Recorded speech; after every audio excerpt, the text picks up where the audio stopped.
নাকি সবই আমার মিথ্যে আশা? আপনি কি আর কোনোদিনও ফিরবেন না আমার কাছে? প্রফুল্ল,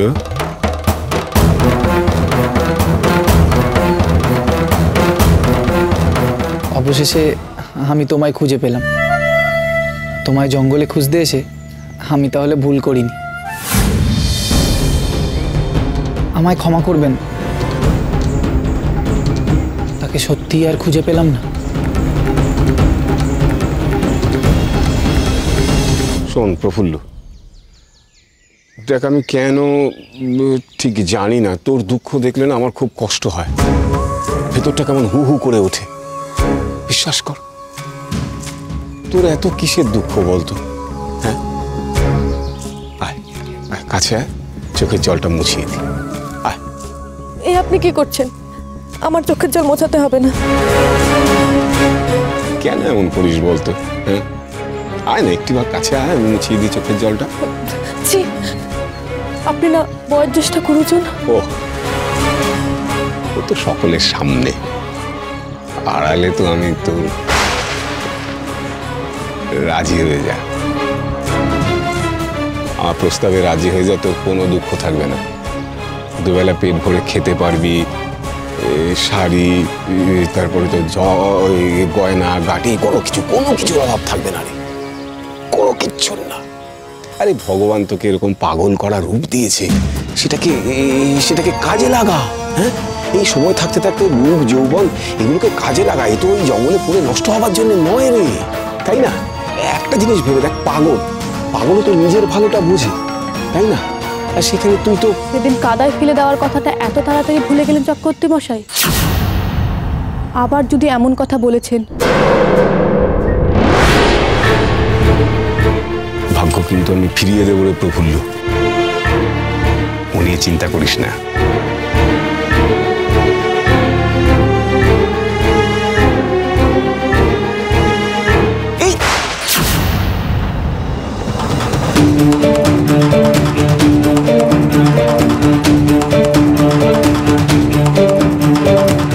আমার চিন্তা না করে নিজের মুখ আর জামা কাপড়ের চিন্তা করুন চক্রবর্তী মশাই।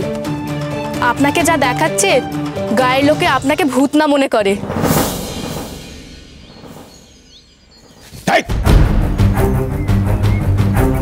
তোর এত দেমাগ কিসের? হ্যাঁ, কিসের? আমি তুলো দিই, সেই তুলো থেকে সুতো থেকে পৈতে বানিয়ে তোদের দিন কাটে, তার জন্য এত দেমাগ, এত। আচ্ছা, যদি আমি তুলো না দিই তখন কোথায় থাকবে রে তোদের এই গোবর? হ্যাঁ, কোথায় থাকবে? হ্যাঁ, আমি বলে দিচ্ছি, তোদের যদি আমি ফাতে মারতে না পারি তবে আমার নাম দুর্লভ চক্রবর্তী নয়। রাজি হয়ে যা। তা কত ভ্রমরই তো ফুলের মধু খেয়ে চলে যায়, তাতে ফুলের কি কিছু যায় আসে? বল, সত্যি করে বল। আমি তো নিজে তোর থাকা খাওয়া পড়া সমস্ত কিছুর দায়িত্ব নেব। আমি রাজি হয়ে যা আমার প্রস্তাবে। চক্রবর্তী মশাই, খিদে দিয়েছেন যিনি, অন্ন দেবেন তিনি, তাই আপনি আমাদের ব্যাপারে আর চিন্তা করবেন না।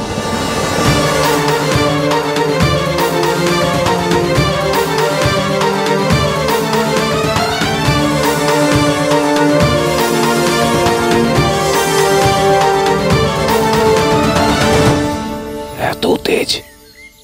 হ্যাঁ, এত? ঠিক আছে, তো এই তেজ একদিন আমি ভাঙবো, অবশ্যই ভাঙবো।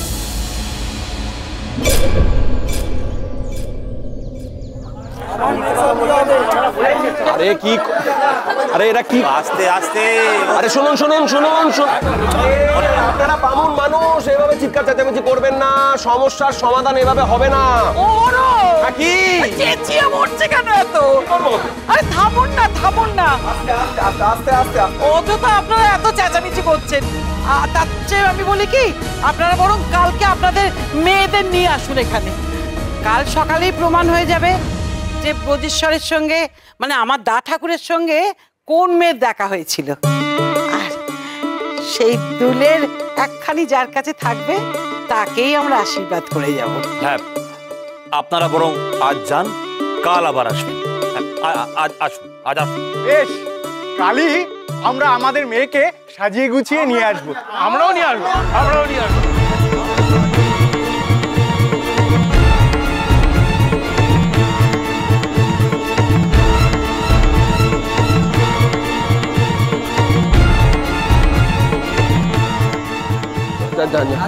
হ্যাঁ, আসুন।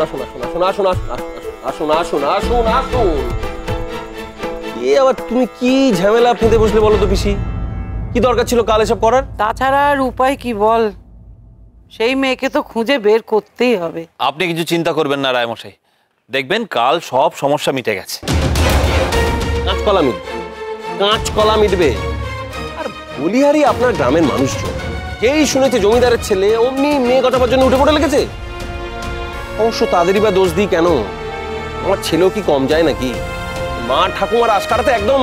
তুই থাম তো, থাম, মাথা ঠান্ডা কর। উপায় একখানা ঠিক বেরিয়ে যাবে। উপায় কি আর বেরোবে পিসি? এই মেয়েটাই যত নষ্টের গোড়া। আমি কি করে খুঁজে পাই বলো দেখি? আর চেনা নেই জানা নেই বলে কিনা সেই মেয়েকে বিয়ে করবো। কেন দেশে কি চেনাশোনা মেয়ের অভাব ছিল নাকি? কত জমিদার বসে আছে ব্রজর মতো পাত্রের জন্য। আরে ব্রজকে জামাই পেলে তারা বর্তে যায়, তা না। এসো, কোথায় ছিলে? এখানে থাকলে দেখতে যে আমাকে কি পরিমাণ হেনস্থা হতে হচ্ছে। কেন যে সব খ্যাপামি চাপলো তোমার মাথায়? সেই মেয়ে যে কে তা আজ বোঝা গেল না গো দা ঠাকুর।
আপনার পায়ের ক্ষতটা বেশ গভীর, এত তাড়াতাড়ি সারবে না। আপনাকে একটু সাবধানে থাকতে হবে। তুমি কে? এই ঘন জঙ্গলে তুমি কি করছো?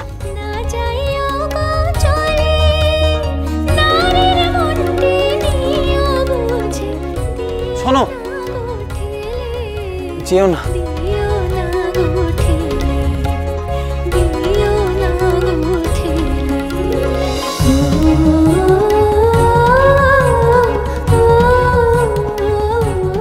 যেও না, নামটুকু বলে যাও। সবাই এদিকে এসো, এদিকে এসো।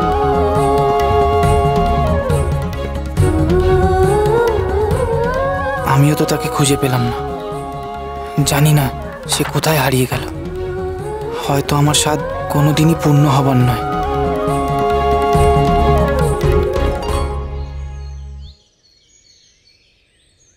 ও দা ঠাকুর, এদিকে এসো, এদিকে এসো তো, এদিকে এসো। আরে বাপু, অত সহজে কি আর রাজকন্যা পাওয়া যায়? 7 সমুদ্র 13 নদী পার করে রাক্ষসীকে মেরে তবেই না রাজপুত্র ওই রাজকন্যাকে উদ্ধার করেছিল। আর তুমি এইটুকুতেই ভেঙে পড়ছো। আরে বাবা, কাল এখানে অনেক রাজকন্যা উপস্থিত থাকবে। তুমি শুধু দেখিয়ে দেবে তোমার মনের মানুষটিকে, কেমন? এই যে তোমরা ঠাকুমা নাতিতে যতই গুজগুজ গুজগুজ গুজগুজ করো না কেন, আমি কিন্তু বলে দিচ্ছি পাত্রীপক্ষকে আমার দাবি মানতে হবে, নাহলে কিন্তু এই বিয়ে আমি দেব না, কথাটা মনে রেখো।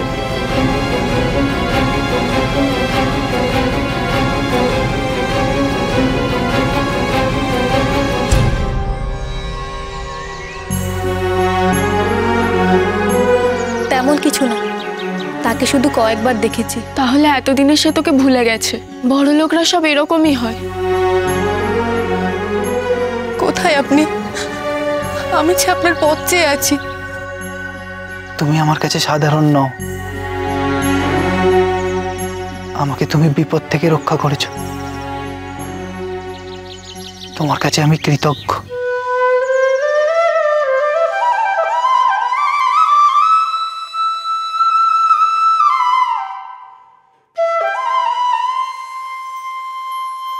তোমানা ছাড়িব কানো তোমানা ছাড়িব, তোমানা ছাড়িব কানো তোমানা ছাড়িব, রাখিব তোমায় হিয়া মাঝারে রাখিব, রাখিব তোমায় হিয়া মাঝারে রাখিব।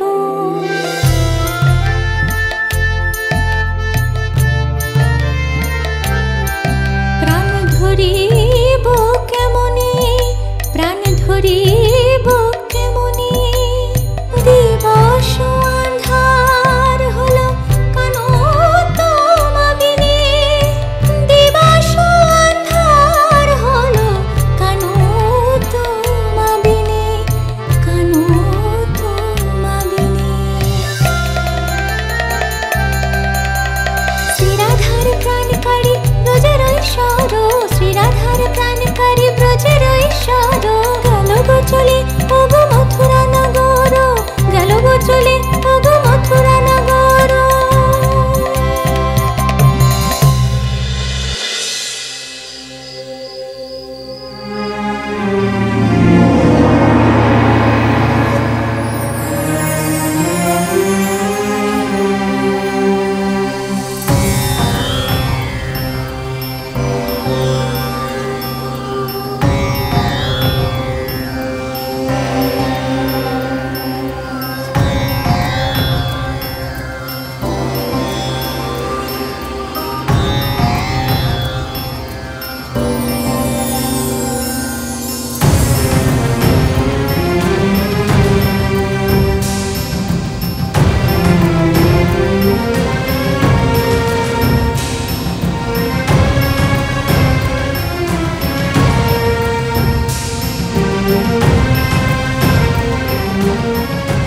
কেমন হাগুরের মতো গিলছে দেখেছিস, যেন জন্মে কোনোদিনও ভালো মন্দ খায়নি। আস্তে দিদি আস্তে, শুনতে পাবে যে। দেখছো না কত দূর থেকে এসেছে, আস্তে আস্তে সন্ধে হয়ে গেল, খিদে তো পাবেই। সারা মাসের পয়সা দিয়ে তো বর আপ্যায়ন করছিস, এরপর নিজের সংসার চলবে কি করে একবার ভেবেছিস? একবার বিয়েটা ঠিক হয়ে গেলে আর কোনো ভাবনা নেই, তারপর আমি উপোস করে থাকলেও আমার কোনো কষ্ট হবে না।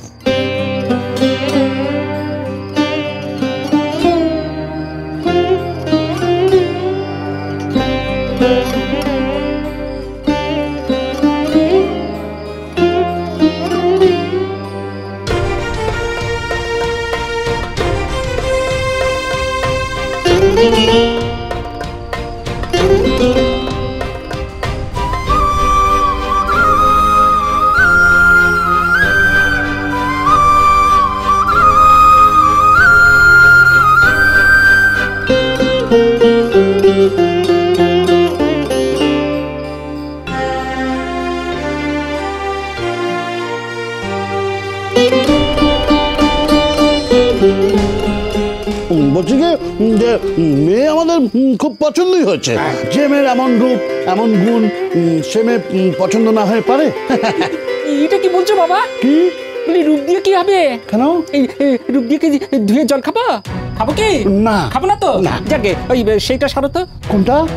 বাবা কাজের কথাটা সারো না। ও হ্যাঁ, বলছি ঘটক মশাই, আপনি ওই পণের কথাটা বলেছিলেন তো, নগদ নগদ? হ্যাঁ কর্তা, আমি তো কথা পাকা করে তবেই আপনাদের এখানে এনেছি। ওই তো নগদ 50 টাকা। আর 50 মাত্র 50 কেন? না কেন? হ্যাঁ কেন? আপনি শুনতে ভুল করেছেন ঘটক মশাই। আরে 50 টাকায় বড়লোক বাড়ির ছেলের বিয়ে হয় নাকি? আমি বলেছিলাম আপনাকে যে নগদ ওই 100 টাকা আর 30 ভরি গহনা। হ্যাঁ, অত গয়না তো দূরে থাক, আমার নগদ টাকা দেওয়ার মতো সামর্থ্য নেই। দেখছেনই তো আমাদের অবস্থা, চেয়ে চিনতে কোনো রকমের সংসার চলে। সামর্থ্য নেই তো মেয়ের বিয়ে দিতে এসছেন কেন? ওই যা বলেছি সেই বরপলি রাখবে। রইল রইল আপনাদের সম্বন্ধ। দেখো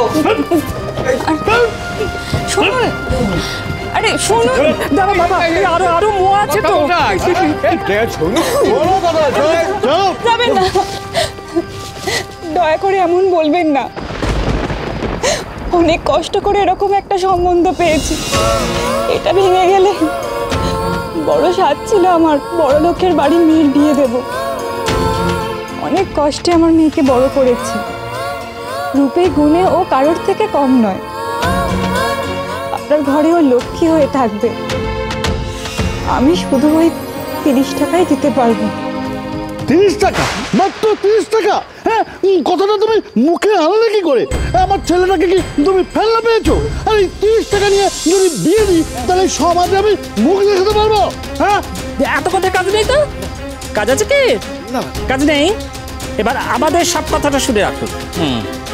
ওই টাকা দিতে না পারলে আপনাদের মেয়েকে আমাদের ঘরে বউ করে নিয়ে যেতে পারি না। না না, না হলেও নিয়ে যেতে পারি, তবে বউ হিসেবে নয়।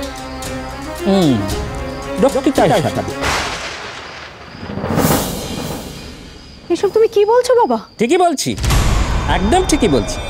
ওই একটু আগে আপনি বলছিলেন না আপনাদের মেয়ের এত রূপের কথা, গুণের কথা, তা এত রূপবতী গুণবতী মেয়েকে তো আমরা আমাদের ঘরে ঠাঁই দিতে পারি না। তাকে ঠাঁই দিতে পারি ওই বাগান বাড়ি।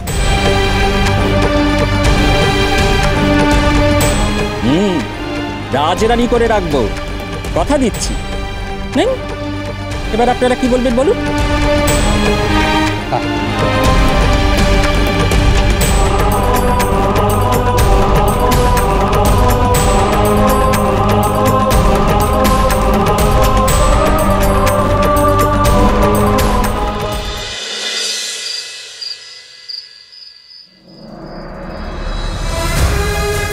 আপনি আমার মেয়ের সম্পর্কে এরকম কথা বলতে পারলেন? ময়নামতি, অত কথা না বাড়িয়ে পনের টাকাটা নিয়ে এসো। এমন সোনার টুকরো জামাই দুটো পাবে না।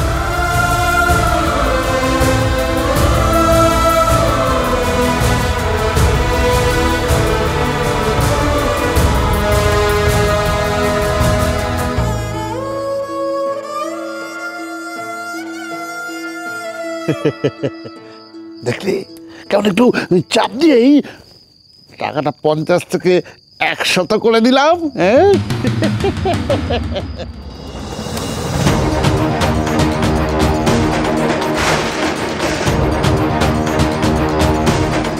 আমার মেয়েকে রক্ষিতা করবি তোরা? বাগান বাড়িতে নিয়ে গিয়ে তুলবি? মায়ের সামনে মেয়েকে অপমান করা? তোদের আজ নিস্তার নেই, তোদের সব কটাকে মেরে কুচি কুচি করে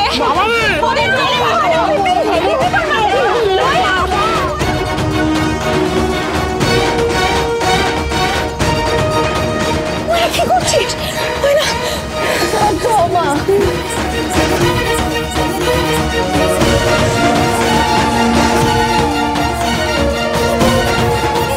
গরিবের ঘরে এত রোগ নিয়ে কেন জন্মালে পড়ার মুখী? লোকের কোন নজর থেকে তোকে কি করে বাঁচাবো? তোর মাঝে বড় অসহায়, বড় অসহায়, বড় অসহায়।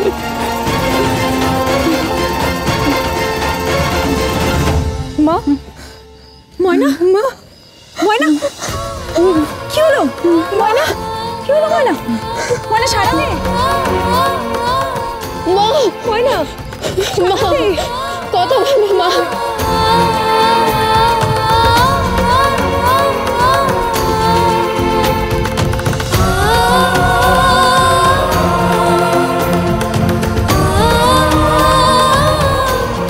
তোকে কি করে আগলে রাখবো জানি না।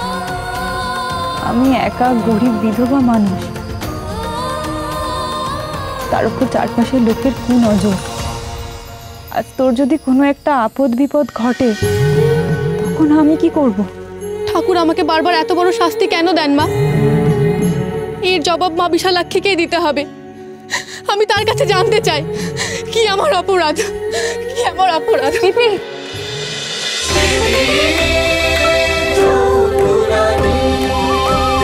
চলো চলো চলো চলো চলো পাল্টাই।